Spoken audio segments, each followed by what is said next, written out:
Okay, so I guess the first song on it, the first song that everyone associates with sort of Suede version 2.0 is Trash. Fond memories? Very fond memories, wow. Yeah. It was quite a late one that we wrote for the album sessions. And I think we were kind of like, we'd written a whole load of songs that we were proud of, like Beautiful One as well. But we were looking for the sort of definitive opening sort of statement, and we wrote Trash, and it sort of seemed to sort of just fit the bill really nicely. It's a song about kind of being in the band, and by extension it's a song about fans and the whole kind of ethos of being a Suede person, I suppose. So it seems to fit the bill quite nicely.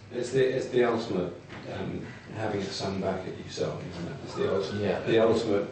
Not having to sing it, so. Exactly. Yeah. Stick the microphone in the audience. It's kind of, everyone loves that. That sensible. That must have steadied the old nerves, Richard. Yeah, it was kind of, it really was, because it was written at the end of the period of writing, pretty much at the end. It was the last song we got together for the album. And it went through a real evolution. It had a different verse and a different chorus. To start with, it was a different song. Completely different, yeah. He wrote a song, and I said, I really like the chorus, let's keep that and write a different verse. I wrote something to the verse, then no, Yeah. don't like the chorus anymore, let's write a new one. Bored of the chorus. Yeah. But it ended up, it was kind of a hodgepodge, but it ended up sort of coming together as though it had been written in one sweep, Yeah. It was quite Stonesy when we very first wrote it, wasn't it? I always remember it as being a bit more kind of almost like boogie or something, and then it being kind of more four on the floor once we actually got to record it. You can't remember any of this? No, I remember only having a chorus. I don't remember the verse. It has got a verse as well. Yeah, I remember writing. I remember you writing the verse. I remember we sat, in fact, when we were in West Side. West Side, that's it. And I remember sitting there, and because we had this great chorus, and we sort of needed it, and I remember sitting there with acoustic guitar and just doing it like that. Yeah. It was like that, wasn't it? Yeah, One of those literally moments just where it flashed. literally just sort of came out, sort of thing. But it was a bit of an albatross, because we knew we had this great chorus that we'd recorded, and then there was obviously a section of tape where there was just drums, and various ideas came and went. Mm. And it became like the problem song on the record. And then, yeah, you fixed it in 5-10 Yeah, minutes. it's one of those sort And that was of it. lucky bits of... I think you wrote the lyrics at the same time as you came up with the chord progression. Sort of. Balanced it out. Yeah. I read that you weren't too happy with your vocal on it, is that right? No, I don't. To be honest, listening back to it, I don't like the very squeezing on the finish thing. It's not my favourite thing. Well, maybe it's a close we wear. The tasteless bracelets and the tie in our hair. Maybe it's our kookiness. In those days, you couldn't. You couldn't time stretch. So if you wanted It's annoying, we to could have done it time actually, it's just a bit slapdash the way it was done. It was yeah. But Dave Baskin mixed the record with it was a bit of a bone of contention me and Brett. We pretty much argued about one thing on that record, and that was the speed of the song. I think that's pretty much the only All of argument. the song. But we did every song.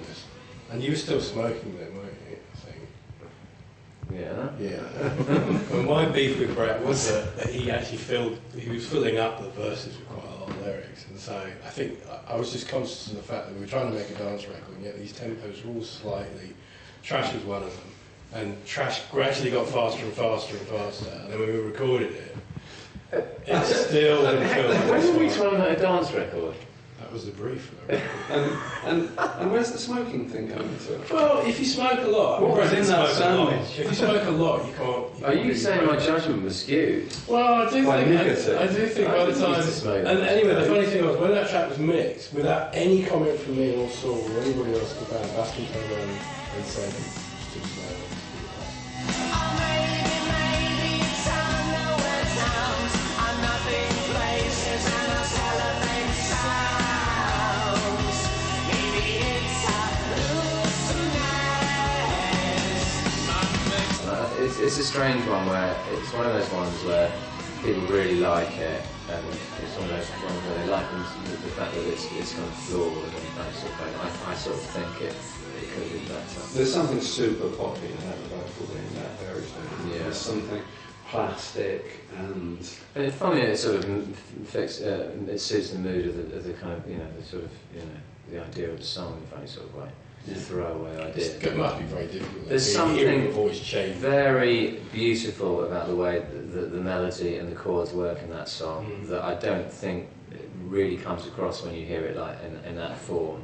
You can actually sit at the piano and play that song, and it's so the melody is so beautiful with the chords. Well, there's two melodies, aren't there? There's double track vocal. Yeah, but it's just it's sort of there's something throwaway about it that it could have taken on another form. That's what I mean. Right. I think it could have you could have